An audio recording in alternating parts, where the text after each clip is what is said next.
नमस्कार। कार्यक्रम समृद्धिको यात्रामा हार्दिक स्वागत छ। इमेज च्यानल टेलिभिजनको प्रस्तुति यस कार्यक्रममा हामी आर्थिक समृद्धिका कुरा गर्छौं। दर्शकबिन, देशमा अब आर्थिक समृद्धि हुने चर्चा चलिरहेको छ। वास्तवमा आर्थिक समृद्धिका लागि आधारभूत कुराहरूमा चाहिँ कतिको ध्यान पुगेको छ त भन्ने विषयमा पनि कुराकानी हुने गर्छ। वास्तवमा देशको जीडीपीमा लगभग 25-30% को हाराहारीमा रेमिटेन्सले भूमिका खेलेको छ। यो आज मात्र होइन, वर्षौंदेखिको हाम्रो रेकर्ड हो। यति प्रतिशतसम्म देशको आर्थिक क्षेत्रमा भूमिका निर्वाह गर्ने रेमिटेन्स पठाउनका लागि नेपाली युवाहरू विदेशमा पसिना बगाइरहेका छन्। हामीले राष्ट्रिय युवा दिवस मनाइरहँदाखेरि नेपालबाट कति युवाहरू विदेश पलायन भएका छन्, उनीहरूको हालत के छ, उनीहरूले पठाउने रेमिटेन्स कतिको सदुपयोग भएको छ भन्ने विषयमा आज हामी चर्चा गर्दैछौँ। हामीसँग हुनुहुन्छ श्रम विज्ञ डाक्टर गणेश गुरुङ। स्वागत छ सर यहाँले कार्यक्रममा। धन्यवाद। सन्चै हुनुहुन्छ? ठीक छु, एकदम ठीक छु। अब कार्यक्रमको सुरुवात गरौँ। नेपाली युवाहरू जसले विशेष गरी खाडी मुलुकमा गएर पसिना बगाइरहेका छन् उनीहरूको स्थितिको बारेबाट होइन, वास्तवमा अहिले चाहिँ भन्दा नेपाली युवाहरूको पोजिसनमा केही सुधार आएको हो कि भन्ने विश्लेषण पनि गरिन्छ। वास्तवमा नेपाली युवाहरू जो दिनमा लगभग 1200-1300 को हाराहारीमा बाहिरिन्छन्, उनीहरूको स्थिति कस्तो छ अहिले खाडी मुलुकहरूमा विशेष गरी? खाडी मुलुकमा जाने अब यो वास्तवमा चाहिँ वैदेशिक रोजगारमा जान लागेको झन्डै 200 वर्ष प्लस भइसक्यो। तर खाडी मुलुक र मलेसियामा जान लागेको धेरै वर्ष भएको छैन। यो चाहिँ मतलब के भने पछिल्लो समयमा मात्रै भएको हो। तर यसलाई नै कसरी केलाएर हेर्नु पर्छ भने हाम्रो 4-5 वटा समूहहरू छ हाम्रो समाजमा। त्यो समूहहरू एकदम चाखलाग्दो समूह छ। जो धनी छ त्यो चाहिँ धेरै पैसा आउने देशमा जान्छ। जस्तै हाम्रो समाजमा सबभन्दा धनी वर्ग क वर्ग भनौँ न, क वर्ग चाहिँ नि सबभन्दा बढी तलब र बढी मानवाधिकार भएको र बढी सुविधा सम्पन्न भएको देशमा जान्छ। त्यो हो अमेरिका, अस्ट्रेलिया, क्यानाडातिर जान्छ। क वर्ग हो सबभन्दा धनी समूहको बालबच्चाहरू वा काम जानेहरू। त्योभन्दा मुनि ख वर्गको छ। त्यो ख वर्ग चाहिँ यो क वर्गभन्दा अलि गरिब हो। त्यो वर्ग चाहिँ मतलब के भने युरोपतिर जान्छ होइन, जापानतिर जान्छ। त्यो वर्ग हो। यो अनि ग वर्ग छ। ग वर्ग चाहिँ मतलब ताइवान जान्छ, हङकङ जान्छ, त्यसरी जान्छ। त्योभन्दा पनि गरिब वर्ग छ। त्यो वर्ग हो मतलब के भने त्यो वर्ग हो खाडी राष्ट्र मलेसिया जान्छ। तर चाखलाग्दो पूर्ण त्योभन्दा पनि गरिब छ हाम्रो समाजमा। त्यो समूह चाहिँ नि त्यो ङ समूह हो। त्यो ङ समूह चाहिँ कहाँ जान्छ? हिन्दुस्तान जान्छ। यसरी तपाईँले 5 वटा वर्गलाई दाँचेर हेर्नुभयो भने सबभन्दा धनी मुलुक, बढी तलब आउने, बढी चाहिँ सुरक्षित भएको ठाउँमा जान्छ। र ङ समूह चाहिँ नि मतलब के भने सबभन्दा गरिब समूह हो। जो चाहिँ मतलब के भने अहिले तपाईँको आज भोलि नै एक दिनमा चाहिँ मतलब के भने एउटा मध्य र सुदूरपश्चिमको नाकाबाट एक दिनमा 500-700 को चाहिँ हाराहारीमा हुलका हुल जुलुसको राजनीतिक जुलुसमा हिँड्या जस्तो गरेर चाहिँ मतलब इन्डियाको।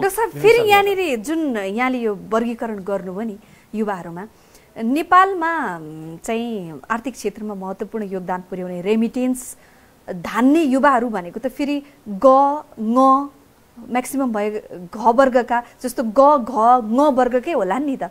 विकसित राष्ट्रमा गएका युवाहरूले त रेमिटेन्समा के भूमिका खेलेका छैनन् अथवा उनीहरूले खेलेको छैन।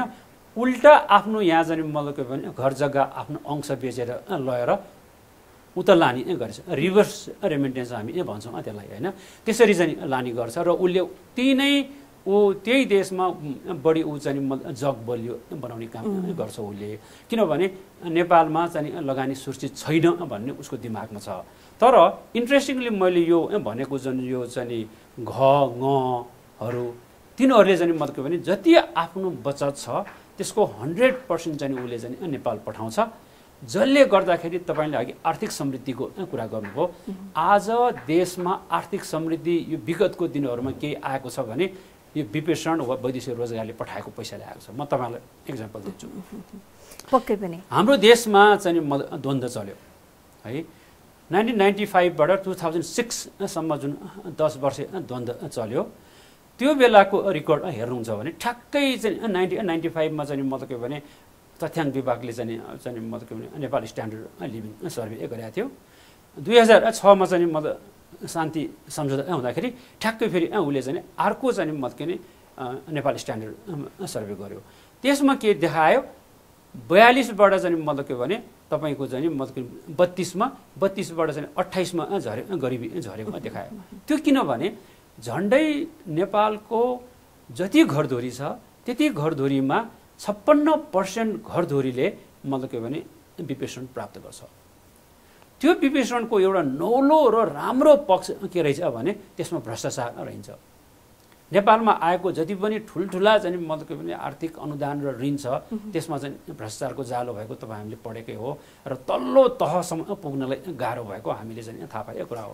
त्यसो भए एउटा युवा उसले घरदेखि विदेशसम्म पुग्छ र ऊ फर्केर आउन्जेसम्म बीचमा भ्रष्टाचार छैन ऊ ठगिएन भन्न त फेरि मिल्दैन हो भने जाँदाखेरि भ्रष्टाचार छ जाँदाखेरि ठगिएको छ तर जब उसले कमाउन थाल्छ नि त्यो पैसा उसले चाहिँ मतलब के भने उसले जुन माध्यमबाट ब्याङ्किङ माध्यमबाट पैसा पठाउँछ त्यो पैसा सरकारी संयन्त्र नभइकन ऊ चाहिँ मतलब के भने एउटा प्राइभेट कम्पनी आइएमई होला ग्लोबल होला चाहिँ मतलब के भने यो प्रभु होला यो कम्पनीहरू मार्फत वा ब्याङ्क मार्फत सिधै उसको श्रीमतीको ब्याङ्कको खातामा जान्छ खाली थोरै पर्सेन्ट उसले फी तिर्छ चाहिँ त्यो ट्रान्सफर गरेको यस कारणले गर्दाखेरि उसले 1000 कमाएछ भने 995 रुपियाँ उसको श्रीमतीको वा उसको श्रीमानको खातामा आइपुग्छ त्यसले गर्दाखेरि डाइरेक्ट हाम्रो प्रत्यक्ष रूपमा हाम्रो गरिबीमा प्रभाव पर्यो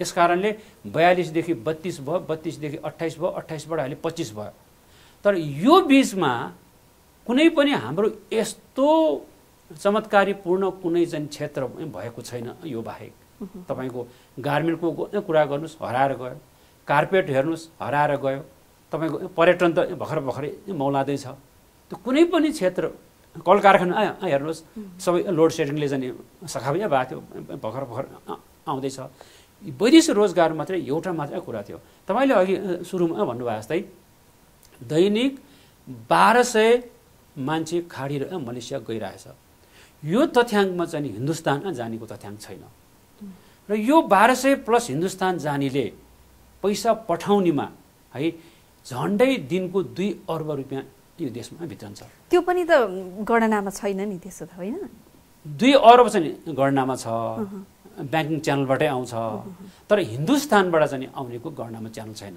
त्यो पनि जोड्ने हो भने त ठुलो एमाउन्ट दैनिक यहाँ प्राप्त हुन्छ यो नै हाम्रो देशको अर्थतन्त्रको मेरुदण्ड भएको छ अहिले यसले नै हाम्रो देश धानेको छ अहिले 5 वर्ष स्थायी सरकार आएको छ गोकर्ण विष्ट सम्मन्त्रीज्यूले चाहिँ यसलाई व्यवस्थित गर्नका लागि 6 करोड धरौटी मेन पावर व्यवसायीलाई भनेर अगाडि सार्नु भएको छ यो कुराले प्रत्यक्ष रूपमा वैदेशिक रोजगारमा जाने ती गरिब युवाहरूलाई असर पर्दैन यो अब कसरी आउँछ अहिलेसम्म आइसकेका छैन मन्त्रीज्यूले भन्नु चाहिँ भएको छ र चाहिँ मतलब के भने बहसमा ल्याउनु भएको छ र मन्त्रालयमा फाइल सायद उठिरहेको होला तर आइसकेका छैन तर मिडियामा चाहिँ आइसकेको छ चर्चामा चाहिँ आइसकेको छ 6 करोडको यो डाइनामिक्स पोलिटिक्स के छ भने यसको पछाडि पनि हामीले हेर्नुपर्ने हुन्छ अब यो 6 करोड भन्ने बित्तिकै के हुन्छ भने मर्जरको कुरा पनि मन्त्रीज्यूले ल्याउनु भएको छ यो साना ठुला वैदेशिक रोजगार व्यवसायीहरू मिलुन मर्जर हुन् भनेर अब यो ब्याङ्कहरू फाइनेन्सियल इन्स्टिट्युसनहरू मर्ज भए जस्तो यसमा सम्भावना कम देख्छु म किनभने ठुला व्यवसायीको डाइरेक्ट चाहिँ मतलब डिमान्ड लेटर ल्याउनेसँग पहुँच छ सानोको मिडल म्यानहरूसँग चाहिँ लिने पहुँच छ अब सानोलाई उसले लिएर कुनै अब फेरि दिनमा एकजना अथवा एकदमै कम महिनामा 2-3 जना पठाउने व्यवसाय पनि होलान् साना अब 100औं पठाउने व्यवसाय पनि होलान् ती 100औं पठाउनेले सानासँग किन मर्ज गर्छ र एक्ज्याक्टली नपठाउने पनि छ यहाँ त नपठाउने पनि होला नपठाएर चाहिँ अर्काको म चाहिँ लाउन मेरोमा चाहिँ त्यहाँ रिन्यू गर्न पर्यो मेरो नाम लेखिदिउँ भन्नेहरू पनि छन् तर यो सानोहरूको पोलिटिक्स ठुलो छ फेरि सानोहरूको यो वैदेशिक रोजगार व्यवसाय सङ्घ अङ्ग्रेजीमा नाफिया भन्छ सुन्दाखेरि अलि माफी सुनेर उहाँहरूलाई अप्ठ्यारो लाग्छ। यो सङ्गमा के छ भने सानाहरू धेरै छन्, ठुलाहरू थोरै छन्। यो सानाहरूले चाहिँ ठुलाहरूलाई कन्ट्रोल गर्छ। यो ठुलाहरूले चाहिँ मतलब के भने यो सङ्घको नेतृत्व र सङ्घ चाहिँ बलियो भएर नेपालको अर्थतन्त्रमा चाहिँ 35 दिनसम्म चाहिँ मतलब के भने हडताल गर्ने, अब यी विभिन्न कारणले गर्दाखेरि चाहिँ सरकारले सकेका थिएन। अहिलेको चाहिँ बलियो सरकारले यो गर्न सक्छ र बढी सानो कम्पनीहरूबाट बढी समस्याहरू देखिएको छ। हाम्रो अध्ययन अनुसन्धानले पनि सानो कम्पनीहरूले बढी समस्या निकालेको देखिएको छ। त्यस्तै गरेर विदेशमा पनि ठुल्ठुलो कम्पनीहरूले जुन कामदार लिएको छ त्यहाँ चाहिँ मतलब कम समस्या देखिएको छ। तर सानो कम्पनीहरूले जुन कामदार लिएको छ त्यो बन्द भइदिने वा तलब टाइममा नदिने, दिए पनि ओभर टाइमको नदिने, यो प्रब्लमहरू देखेको छ। त्यस कारणले हाम्रो चोइस भनेको ठुलो कम्पनी हो विदेशमा पनि। नेपालमा चाहिँ मतलब के भने अब यो 6 करोडले कस्तो प्रभाव पर्छ आफ्नो छ, तर वैदेशिक रोजगार व्यवसाय सङ्घभित्रको डाइनामिक्सले यसलाई कसरी चाहिँ निर्धारण गर्छ अबको दिन हेर्नु बाँकी छ। सङ्घभित्रको एउटा गुटबन्दी भनौँ अथवा उनीहरूको पकड, त्यो कुरालाई नचिरिकन यसरी एकाएक चाहिँ व्यवस्थित गर्छु भनेर अगाडि आउँदाखेरि भोलिका दिनमा सफल नभइ नै हो कि भन्ने चिन्ता पनि देखियो नि त यहाँनिर, होइन? त्यो चिन्ता त छ, तर मन्त्रीज्यूले चाहिँ नि धेरैसँग कन्सल्टेसन गर्नुभएको मैले सुनेको छु। त्यस कारणले होमवर्क त अवश्य गर्नु भयो होला, तर यति सजिलो चाहिँ छैन। हजुर, अब अहिले जुन रूपमा राजनीतिक छत्रछायामा चाहिँ व्यवसायीहरू छन् त्यसले गर्दाखेरि उनीहरूबाट पनि यो कुराबाट मुक्त हुन चाहिँ सजिलो छैन मन्त्रीलाई भन्ने गरिन्छ, बाहिरी हल्ला, होइन? अब यहाँले भन्नुभएको जस्तो केही न केही अब छलफल नगरी त पक्कै पनि उहाँ आउनु भएको छैन होला। यो स्थितिमा चाहिँ उहाँले जस्तो मर्ज नै गराएर अगाडि बढ्न सकिन्छ कि यी व्यवसायीहरूलाई चाहिँ कसरी समेटेर जान सक्नुहुन्छ त? सबभन्दा एउटा सूत्र छ मसँग, यो सूत्र पनि मैले धेरै वर्ष काम गरेपछि थाहा पाएको सूत्र हो।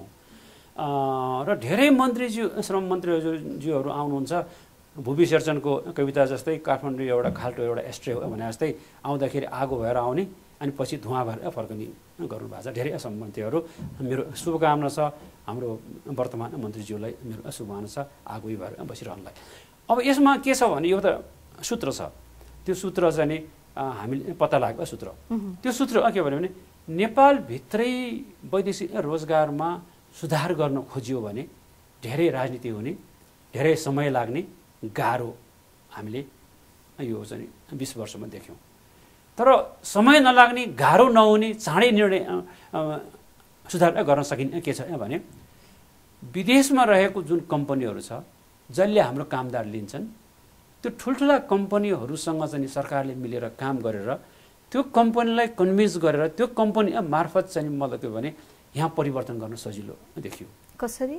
जस्तै अब आइफोन बनाउने चाहिँ मतलब के भने कम्पनी छ, आइफोनको पार्ट्स बनाउने कम्पनी छ मलेसियामा, उसले चाहिँ हजारौँको मान्छे लिन्छ एक वर्षमा। तपाईँले चाहिँ सरकारले त्यो आइफोन बनाउने कम्पनीसँग हाम्रो नेपाली दूतावास मार्फत उसँग सम्पर्क गरेर उसँग काम गरेर हामी यो सुधार चाहन्छौँ, यस कारणले तिमीले राम्रो कामदार पाउँछौ, यस कारणले तिमीले यो चाहिँ मतलब के भने राम्रो तिम्रो कम्पनीलाई हुन्छ, हामीलाई पनि राम्रो हुन्छ। र यी ठुला कम्पनीहरू जहिले पनि नेपाली कामदारको हितमा छन्। उसले चाहिँ धेरैभन्दा धेरै तलब दिन चाहन्छ, धेरै सुविधा दिन चाहन्छ, बिचमा उसले समस्याहरू भोगेको छ। उसले ती कम्पनीहरूलाई कन्भिन्स गराएर विन विनको सिचुएसन ल्याएर त्यो कम्पनीले उसले के विज्ञापन गर्छ भने नेपाली व्यावसायिक कम्पनीहरूलाई उसले म यो शर्तमा मात्रै कामदार तिमीसँग लिन चाहन्छु भन्यो भने उसको एउटा बिजुली पत्र वा मैले नेपालीमा भनेको अङ्ग्रेजीमा इमेल, उसले एउटा इमेल बिजुली पत्र पठाएर उसले यहाँको कम्पनीहरूमा सुधार ल्याउन सक्छ।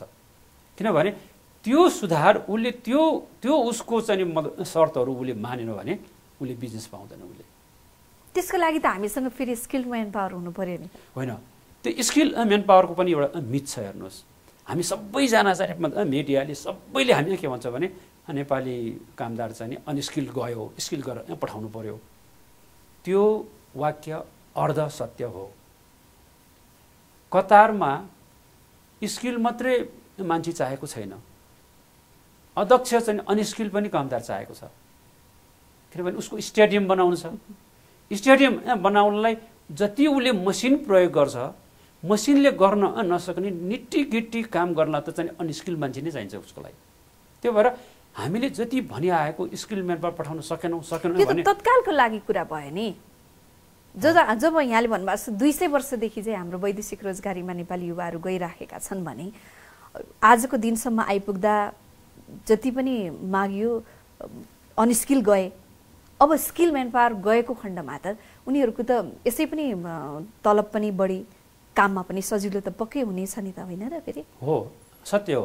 तर त्यो कम्पनीले माग्दाखेरि स्किल मात्रै माग्दैन, उसले अनस्किल पनि माग्छ। उसले तपाईँको दोकानमा तपाईँले एउटा मात्रै सामान बेच्छु भन्दाखेरि सायद केही विशिष्टता चाहिँ हासिल गर्न सकिएला, तर उसको चाहिँ मतलब के भने त्यो ग्राहकलाई चाहिने अरू कुरा पनि राख्नु जरुरी छ त्यो दोकानमा भने जस्तै उसले चाहिँ मतलब स्किल पनि माग्छ, सेमी स्किल पनि माग्छ र अनस्किल पनि चाहिएको हुन्छ उसको प्रोजेक्ट सक्नलाई। जस्तै कतारमा एउटा इक्जाम्पल दिउँ, कोरियन कम्पनीले स्टेडियम बनाउने निर्माण गर्ने उसले चाहिँ मतलब ठेक्का लिएको छ।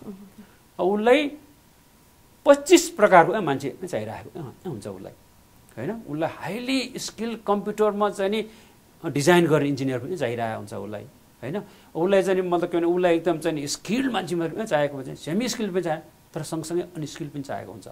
र त्यो कोरियन कम्पनीले एउटा कम्पनी रोज्न चाहन्छ जोसँग चाहिँ नि यो सबै चाँजो पाँजोको सबै वर्गीकरण प्रकारको कामदार लिएर आओस् भन्ने ऊ चाहन्छ। किनभने 10वटासँग ऊ डिल गर्न चाहँदैन, उसले टाइम पनि छैन उसलाई। त्यस कारणले हामीले एउटा मिथ के हटाउनु पर्छ भने हामीले स्किल गर्नुपर्छ, त्यसमा सुधार गर्नुपर्छ, म सहमत छु। तर त्यो सँगसँगै सेमी स्किल र अनस्किल पनि हामीले तयार पार्दै जानुपर्छ, जुन हाम्रो कर्तव्य हो। त्यो भइराखेको छैन, तर एज ए होल चाहिँ मतलब स्किल चाहिँ गर्दै लानुपर्ने हाम्रो चाहिँ एउटा चुनौतीको विषय चाहिँ हो। हजुर डाक्टर साहब, यति धेरै चाहिँ महत्त्वपूर्ण रोल खेलेको रेमिटेन्स भित्र्याउने युवाहरू चाहिँ नि अब यति दुःखद पक्ष छ कि अब दिनमा 2-3टा लासहरू पनि फर्किरहेका छन्। सरकारले वास्तवमा प्रभावकारी रूपमा काम गर्न नसकेरै यो स्थिति आएको हो कि त्यो भवितव्य हो कि यसलाई चाहिँ कसरी चित्रण गर्नुहुन्छ?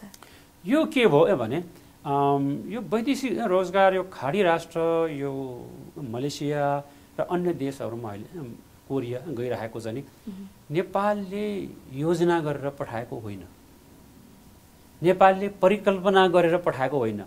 हामीसँग पपुलेसन डिभिडेन्ड छ ल हामी पठाउन सक्छौँ भनेर क्यालकुलेटिभ चाहिँ मतलब मुभ गरेको होइन।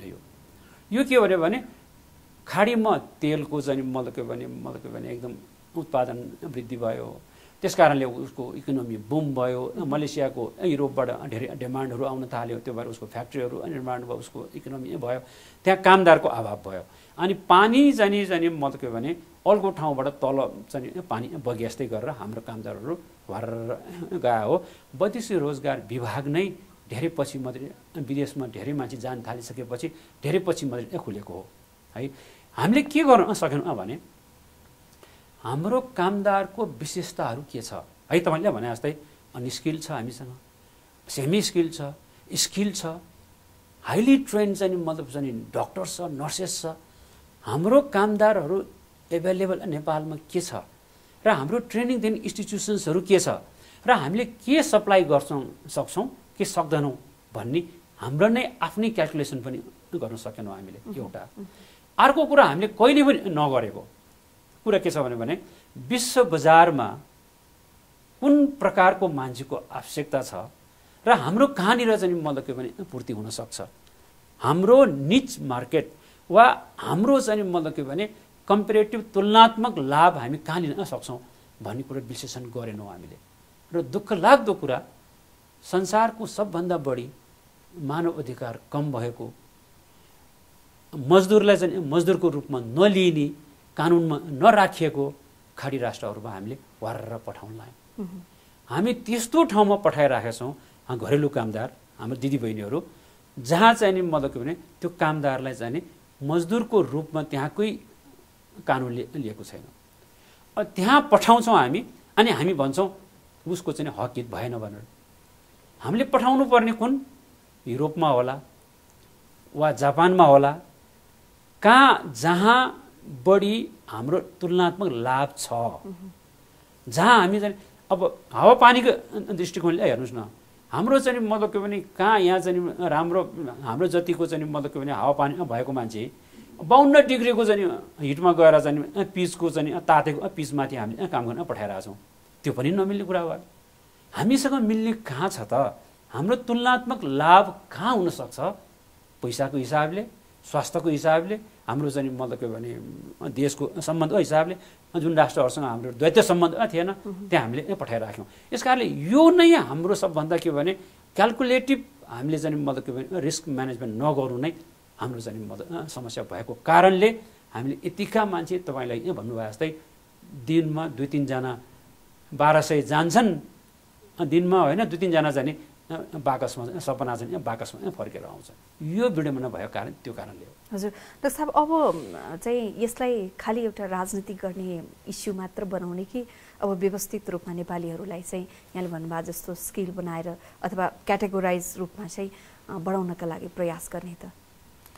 अब यसलाई त हामीले अब अहिले त कुरा उठिरहेको छ, एकदम बलियो सरकार होइन, अहिले भर्खरै सरकारले ल्याएको छ कि हामी केही वर्षमै 5 वर्षमा हामी चाहिँ मतलब वैदेशिक रोजगारमा 0 बनाउँछौँ भन्ने चाहिँ के अरे आइराखेको छ है। तर त्यो सम्भव छैन। किन सम्भव पनि छैन भने यो संसार नै एउटा ग्लोबल भिलेज भइसक्यो। अमेरिकाको मान्छे यहाँ काम गर्न आउँछ, किन आउँछ होला? उसले त्यहाँभन्दा यहाँ राम्रो पाएर, किन UNDP-मा आयो होला, वर्ल्ड ब्याङ्कमा आयो होला होइन। हाम्रो मान्छे पनि जहिले पनि जाने क्रम थोरै गर्न सकिन्छ, तर साँच्चै फेरि सँगसँगै के पनि हो भने हामीले यो वैदेशिक हाम्रो देशभित्रै रोजगारी सृजना गर्छौँ, हामी व्यवस्थापन गर्छौँ भन्न लागेको 65 वर्ष भयो। यो 65 वर्षमा चाहिँ मतलब के रिजल्ट के आयो? बढीभन्दा बढी गइराखेको छ। अति भवितव्यहरू भनेको अलग कुरा हो, तर म चाहिँ नि मेरो परिवारको सुरक्षाको लागि, मेरो भविष्य सुरक्षित होस् भन्नका लागि मैले चाहे जति रकम चाहिँ मेरो लागि देशले उपलब्ध गर्न सकेन, अथवा मेरो श्रमको मूल्य चाहिँ देशबाट मैले प्राप्त गरिनँ, म बाहिरै गएर कमाउँछु भन्ने त उसको राइट पनि होला नि। फेरि एकदम जान पाउनुपर्छ हो। तर हामीले तुलनात्मक दृष्टिकोणले त्यो विदेशमा जानुभन्दा यहाँ काम गर्दा त चाहिँ मतलब पनि फाइदा छ भन्ने कुरा राष्ट्रले त्यो अनुसारको हामीले यहाँ चाहिँ उपलब्ध गराउनु पर्यो भने सायद कोही मूर्ख हुन्न होला 52 डिग्रीको चाहिँ तापक्रममा काम गर्न जाने। आजको यही काम गराइले जुन रूपमा हामीले 5 वर्ष सरकारबाट आशा गरेका छौँ, आजको दिनसम्म आइपुग्दाखेरि त्यति मूल्याङ्कन गरिहाल्ने समय त नहोला अहिले नै होइन। तर यही काम गराइले गर्दाखेरि 5 वर्षमा जुन रूपमा वैदेशिक रोजगारमा जाने कुरालाई चाहिँ शून्यमा झार्छु भनेर सरकारले एउटा कथन भनौँ न अहिलेलाई यो भन्दै आछ, त्यो सम्भव छैन त भनिसक्नु भएको छ होइन। कति प्रतिशत चाहिँ रिड्युस गर्न सक्ला त? होइन, अब सरकारको अब एउटा कार्यक्रम म कुरिराखेको छु अध्ययन गर्नलाई, त्यो प्रधानमन्त्री रोजगार कार्यक्रम भन्ने सरकारले अहिले बनाउँदैछ। त्यो कार्यक्रम कस्तो रूपमा आउँछ त्यसमा एकदम ठुलो भर पर्छ। तर चाहिँ 0 गर्न चाहिँ असम्भव चाहिँ म चाहिँ देख्दिनँ। तर प्रधानमन्त्री रोजगार कार्यक्रमले कस्तो रूपमा लिएर आउँछ त्यसमा भर पर्छ। तर निकै घटाउन सकिन्छ हामी होइन। अहिले 1200 को हाराहारीमा जान्छ र हिन्दुस्तान 1200 दरमा जान्छ होला सायद। यसलाई कम गर्न चाहिँ मतलब के भने हामी निकै प्रतिशतले अब ठ्याक्कै भन्न मलाई गाह्रो भयो, त्यो कार्यक्रम आएको भए भन्न सजिलो हुन्थ्यो। घटाउन सकिन्छ तर 0 गर्न चाहिँ सकिँदैन। हजुर, अर्को कुरा जस्तो अब विदेशमा रहेर जसले विशेष गरी खाडी मुलुकमा एकदमै दुःखका साथ जीवनहरू कटाइरहेका छन् होइन। अब कतिपय चाहिँ अस्पतालमा कोमामा चाहिँ जीवन र मृत्युको दोसारमा गुजारा चलाइरहेका छन्। ती व्यक्तिहरूलाई चाहिँ नेपाल सरकारले स्वदेश फर्काउनका लागि, उनीहरूको जीवन रक्षाका लागि किन पहल गर्न सक्दैन? सरकारले अस्ति भर्खरै मात्र एउटा मेडिकल टिम पठाएको थियो। यो चाहिँ मतलब त्यस्तोहरूलाई चाहिँ कसरी गर्ने। अब सबभन्दा अघि तपाईँले भने जस्तै चाहिँ औसतमा 3 जना मान्छे चाहिँ बाकसमा फर्कन्छ। अब किन फर्कन्छ भन्दाखेरि भनेर हामीले चाहिँ अध्ययन गर्दाखेरि प्रायः जस्तो चाहिँ मतलब के भने हार्ट एट्याक भनेर लेखिएको हुन्छ। तर त्यो हार्ट एट्याक भन्ने लेखिने चाहिँ नि त्यो एयरलाइन्सले लास बोक्नको लागि एउटा मेडिकल रिपोर्ट चाहिने भएर चाहिँ गरे हो, त्यो हार्ट एट्याक होइन। त्यस कारणले हामीले अब नेपालमा यहाँ चाहिँ मेडिकल टेस्टमा पास हुने, अनि त्यहाँ गएर पनि मेडिकल टेस्टमा पास हुने, अनि केही महिनामा वा केही दिनमा चाहिँ हार्ट एट्याक भएर मर्ने, किन मर्छ त्यो हामी पत्ता लगाउनु जरुरी छ। अब यो गर्नलाई सबभन्दा पहिला चाहिँ सरकारले चाहिँ मतलब के भने पोस्टमार्टम गर्ने सिस्टमको हामीले गर्नु जरुरी छ। त्यो पोस्टमार्टम अब धेरै म त के देखिरहेछ भने मेरै अध्ययनले पनि यो कतार सतार हामी विभिन्न देशमा चाहिँ म गएर अध्ययन गर्दाखेरि एउटा लुमा भन्ने एउटा चाहिँ हुँदो रहेछ, त्यहाँ रक्सी जस्तै कोकसँग मिसाएर खायो, धेरैजना चाहिँ बेलुका त्यो खाएको पाइएको छ। त्यो के हो कन्टेन्ट, त्यो कन्टेन्ट मैले ल्याउन लाएको थिएँ, मलाई ल्याउन दिएन के क्वारेन्टाइनले होइन, त्यो पत्ता लगाउन जरुरी छ हामीले। तर यस्तो कुरा चाहिँ नि हामीले अब सरकारले प्रभावकारी ढङ्गले सबभन्दा चाहिँ मतलब के भने हाम्रो एम्बेसीहरूलाई प्रभावकारी बनाउन जरुरी छ। एम्बेसीहरू त्यही कारणले खोल्या हो, जापानमा त्यो कारणले खोल्या होइन, तर खाडी राष्ट्र मलेसियामा जुन हाम्रो मेजर कामदारहरूले जान्छ त्यसमा चाहिँ नि यो कामदारकै लागि खोल्या हो। त्यस कारणले एम्बेसीहरूलाई प्रभावकारी ढङ्गले हामीले परिचालन गर्नु सबभन्दा ठुलो चुनौती र वैदेशिक रोजगारलाई व्यवस्थापनको पक्ष हो। जुन रूपमा एकदमै लेमेनहरूका रूपमा प्रवेश गरेका छन् कामदारका लागि, जस्तो कामदार भएर उनीहरूको चाहिँ स्थिति धेरै दयनीय पनि छ भन्ने गरिन्छ। वास्तवमा यहाँको अध्ययन कतिपय ठाउँहरूमा त यहाँले आफै पुगेर पनि त्यहाँको स्थिति देख्नु भएको छ, कस्तोसम्म पाउनुभयो? यसमा के छ भने जुन तपाईँले मतलब अनस्किल भनेर हामी छलफल गऱ्यौँ, अनस्किल जति गएको छ धेरै समस्यामा पर्ने यी अनस्किलहरू हुन्। फेरि सेमी स्किलहरू अलिक कम पर्छन्, स्किलहरू अलिक कम पर्छन्, हाई स्किलहरू त प्रायः भर्ती पर्दैनन् है। यस कारणले यो हाम्रो समस्या कहाँनिर छ भने त्यसको चाहिँ नि त्यहाँ होइन, यहाँ छ हाम्रो समस्या। यो प्री डिपार्चर सिस्टम भन्छौँ हामीले, यहाँ चाहिँ नि हाम्रो पठाउने जुन व्यवस्थापन हामीले एउटा सिस्टम तयार पारेछौँ, इन्स्टिट्युसन्सहरू र सिस्टम तयार पारेछौँ, त्यसमा गल्ती छ। हामीले जस्तै यहाँ भनौँ न एउटा कुरा, कुवेतमा चाहिँ नि मैले भेटेको हाम्रो नेपाली बहिनी, उसले चाहिँ नि मतलब एउटा दुर्गम गाउँबाट आयो, उसले केही नसिकिकन कुवेत गयो, घरेलु कामदारमा गयो। उसले मालिकले उसलाई उसको आफ्नो कोठामा खानेकुरा कि राख, तिमीलाई पनि चाहिन्छ भने रेफ्रिजरेटर राख्थ्यो। उसले चाहिँ रेफ्रिजरेटर कहिले देखाएको थिएन, उसको जुत्ता चाहिँ रेफ्रिजरेटरमा राख्थ्यो उसले होइन। अब यो मालिकले चाहिँ मतलब के भने यो चाहिँ मेरो बच्चा चाहिँ भरे आउँछ 2 बजे, म त्यो बेला हुँदिनँ, स्कुलबाट आएपछि मेरो बच्चालाई खाना दिऊ भनेर टेबलमा एउटा खानेकुरा राखिदियो। उसले मालिकले नबुझेर मालिकले मलाई खान दिएको भनेर उसले चाहिँ आफूले खाइदियो 2 बजे। मालिकले उसलाई चाहिँ स्त्रीले डाम्दियो। अब यो प्री डिपार्चर सिस्टम हाम्रो इम्प्रुभ नहुनाले श्रीलङ्काहरूमा 3 महिना 6 महिनासम्म तालिम दिन्छ, सरकारको त्यसमा चाहिँ मतलब लगानी छ।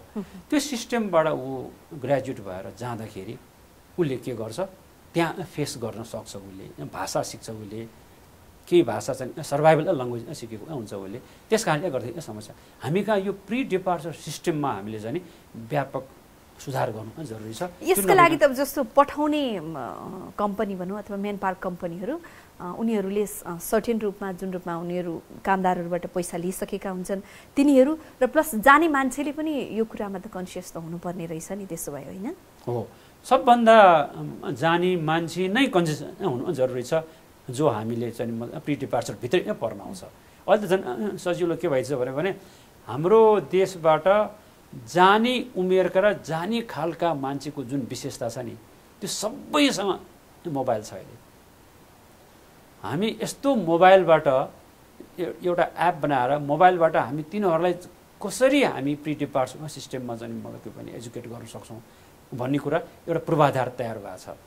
त्यो मार्फत हामीले चाहिँ उनीहरूलाई सचेत भएर यो कुरा टिक्लाएर मात्रै जाऊ भन्ने हामी बनाउन सक्यौँ भने, रेफ्रिजरेटर भन्ने देखेर गयौँ भने होइन, त्यस्तो तालिम र त्यस्तो सिप हामीले यहीँ सिकेर र सबभन्दा चाहिँ भाषाको सर्भाइभल चाहिँ मतलब के भने आफूले जिउन सक्ने भाषाको ज्ञान भएर गयो भने त्यहाँ चाहिँ कहिले पनि समस्या पर्दैन, कहिले कहिले भवितव्यको कुरा अर्को हो। हजुर डाक्टर साहब, यति धेरै कुरा हामीमा आज सेयर गरिदिनु भयो, स्टुडियोसम्म आइदिनु भयो, धेरै धेरै धन्यवाद छ। यहाँलाई पनि धन्यवाद।